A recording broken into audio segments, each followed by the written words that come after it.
Liwei stood there, staring at his assistant, his body weakened from the ordeal, but his grip still unrelenting.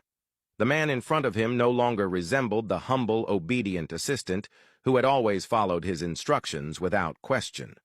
The arrogance carved into his expression was foreign, unsettling, as if the mask had never truly been the only thing hiding who he was. Liwei's jaw tightened. His fingers dug deeper into the assistant's collar as he demanded a single word. Why? The assistant said nothing at first. He simply held Liwei's gaze, then let out a short, breathless laugh. He told him that he was smarter than he had given him credit for, and asked how he had managed to get someone to neutralize the acid. Liwei's grip tightened around his neck instantly.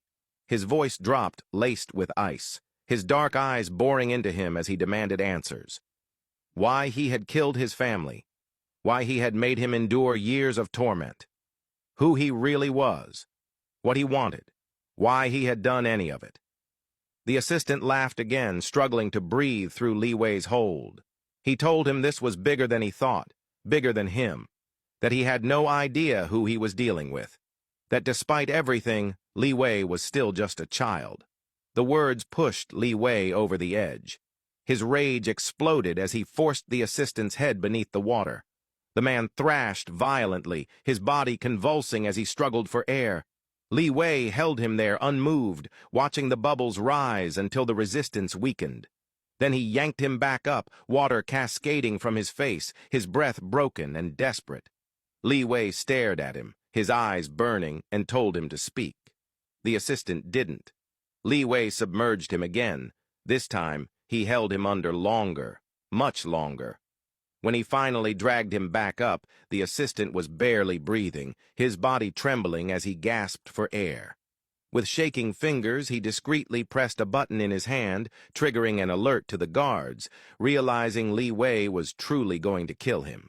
A smirk tugged weakly at his lips as he looked at Liwei and told him his guards would be there any minute, that he was a fool if he thought he would walk out alive after killing him.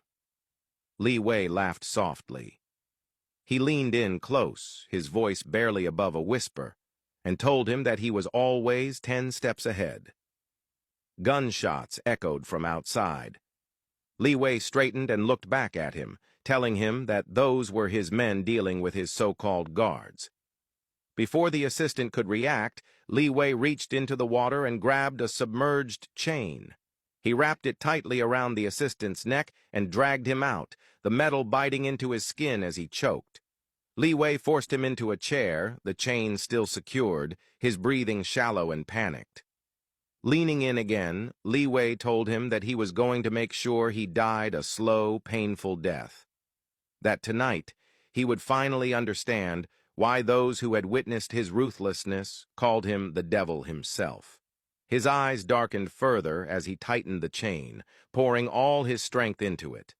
The assistant's eyes began to turn bloodshot, veins bulging as he clawed uselessly at the metal. Liwei didn't let go. He kept tightening, watching him carefully, ensuring that he felt every ounce of pain and terror being inflicted. Then suddenly, Liwei stopped. His grip loosened. Something clicked. He leaned in, studying the assistant's face as realization settled in. He told him that he wasn't the real mastermind, that he was covering for someone else. The assistant's eyes widened as he struggled to catch his breath. And in that moment, Liwei knew he was right.